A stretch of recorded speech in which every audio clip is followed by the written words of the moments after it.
वाले का इल्म ये है कि वो बेइल्म की भी इज़्ज़त करता है। जी हाँ, जो इल्म वाला इंसान होता है, जो पढ़ा लिखा, जो तजुर्बेकार इंसान होता है, जिसको पता होता है सही गलत का फ़र्क, वो जो है इल्म वाले इंसान, असली इंसान वही होता है इल्म वाला, जो बेइल्म की भी कदर करे, उसकी भी इज़्ज़त करे। तो चैनल पर पहली बार आए तो चैनल को सब्सक्राइब कर दीजिए। और आप सभी को मेरी तरफ से रमज़ान का पहला जो हमारे को, चलिए आज का वीडियो शुरू करते हैं। तो मैं बात कर रही थी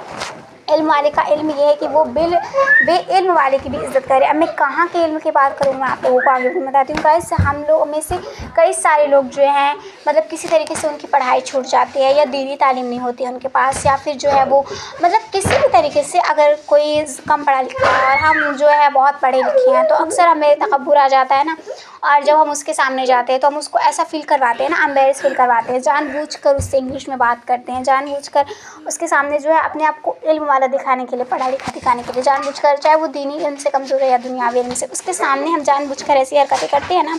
कुछ लोग जानबूझकर नहीं करते, मतलब उनकी बोलने का लहज़ा वही होता है, लेकिन कुछ लोग जो है जानबूझकर जब देखते हैं कि ये इंसान को ये चीज़ नहीं समझ में आती है, मान लीजिए आपको इंग्लिश समझ में नहीं आ रही है और मैं आपको जानबूझकर इंग्लिश में आपसे बातें करूँ, आपको एम्बैरेस फ़ील करवाने के लिए 10 लोगों के सामने, ताकि मैं 10 लोगों को ये बता सकूँ कि यार इसको इंग्लिश नहीं आती, या फिर इसे उर्दू नहीं आती, या इसे बातें समझ में नहीं आती, कम पढ़ी लिखी है, कम पढ़ा लिखा है, ये जो है अनपढ़ है, जाहिल है, ऐसा मतलब हम बोलते हैं। लेकिन जो असली इल्म वाला है ना, वो कभी किसी की बेइज्जती नहीं करता, चाहे उसके आगे कितना भी बेइल्म इंसान क्यों ना खड़ा हो। उसको जो है पता होता है कि मतलब जो है इल्म वाले इंसान का इल्म ही यही है कि वो बेइल्म की भी इज़्ज़त करे। मतलब जिसको कुछ नहीं भी आ रहा, जिसको अगर मान लीजिए उर्दू इल्म से कमज़ोर है, दुनियावी इल्म से कमज़ोर है, और जो है वो या फिर दीनी इल्म से कमज़ोर है, तो उसकी भी वो इज़्ज़त करना जानता है। वो जो है कभी उसको एम्बैरेस नहीं फ़ील करवाता है, या उस इंसान को ये नहीं कहता कि तुम कम पढ़े लिखे हो या ऐसा वैसा है। तो ऐसे होते हैं जो हम कई दफ़ा ऐसे लोगों को मैंने कई बार देखा है, ऐसे जो लोग होते हैं। बट अगर आप ऐसे हो तो आप लोगों को अपने अंदर एक चीज़ से चेंज करनी चाहिए। और मैंने तो कई बार देखा है, कई लोगों को देखा है ऐसा करते हुए, लेकिन ये लोग जो है ये असल में ये लोग जाहिलियत फैला रहे हैं दुनिया में, जो समझते हैं कि मैं बहुत पढ़ा लिखा हूँ और ऐसे लोगों को जो है एम्बैरेस फ़ील करवाते हैं, वो करते हैं। तो ये देखिए, जो असली इल्म वाला इंसान होता है वो जो है कभी किसी अनपढ़ का या किसी ऐसे इंसान का मजाक नहीं बनाता है, किसी उस इंसान को जलील नहीं करता, उसकी जो है और तंग नहीं करता किसी भी तरीके से। गाइस, ये जो चीज़ है ना, ये जो इल्म है हमारे अंदर, ये हमारे अंदर जो है अल्लाह ने दिया है, माँ बाप ने हमारे दिया। अगर आपके माँ बाप ने आपको उस काबिल नहीं बनाया होता तो आप आज इल्म वाले शायद आप भी नहीं होते। और मैं तो कहती हूँ कि कोई माँ बाप जानबूझकर जो है अपने बच्चों की पढ़ाई वढ़ाई नहीं छुड़वाते हैं, और जानबूझकर कोई भी इल्म क्यों रहना चाहेगा, कोई मजबूरी ही होती है। और असली इल्म वाला इंसान वही होता है जिसको पता हो कि यार मतलब जो चाहे जैसा ऐसा अल्लाह का बनाया वो बंदा है,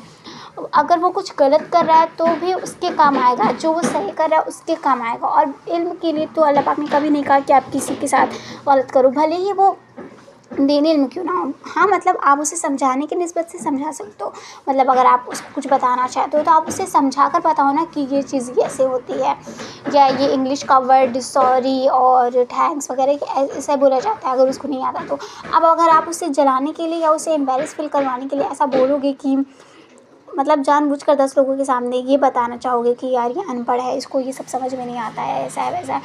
तो आप लोग, ये भी एक गुनाह है, ये भी एक गुनाह है गाइस। ऐसा मत समझिए कि बहुत छोटी चीज़ है ये, तो बस हंसी मजाक ही नहीं, ये भी एक गुनाह है। और हर तरीके के जो भी ऐसा काम हो, जो भी आपका ऐसा मजाक हो जो किसी के दिल को दुखा रहा है, किसी को जो है अच्छा नहीं लग रहा, किसी कोई आपकी वजह से एम्बैरेस फील कर रहा, या फिर आंसू आ रहे हैं उसकी आंखों में आपके मजाक से, तो वो आपका फिर मजाक नहीं, वो फिर एक गुनाह है, वो गुनाह में आपकी गिनती हो जाती है कि आप गुनाह कर रहे हो। और ये जो आपका ये चीज़ जो गुनाह होती है, ये मतलब आप लोग समझते हो कि यार छोटे मोटे चीज़ों से क्या ही गुनाह होता है, तो गुनाह जो होता है छोटा छोटा होते होते वो बढ़ जाता है ना। आपकी जो गलतियाँ होती हैं वहीं आपकी आगे चलकर गुनाह बन जाती हैं। तो आप ऐसी छोटी छोटी गलतियों से भी बचने की कोशिश करें। तो वीडियो अच्छा लगा हो तो चैनल को सब्सक्राइब कर दीजिए, वीडियो को लाइक कर दीजिए, और इस वीडियो को ज़्यादा से ज़्यादा शेयर कर दीजिएगा गाइस, बिकॉज मेरे जो है 200 सब्सक्राइबर से बचे हैं, 1K सब्सक्राइबर कंप्लीट होने, तो फटाफट से लोग मुझे सब्सक्राइब कर लें, ताकि जो है मेरे जल्द से जल्द 1K सब्सक्राइबर कंप्लीट हो सके और मैं आप लोगों को थैंक्स कर सकूँ। अस्सलाम वालेकुम।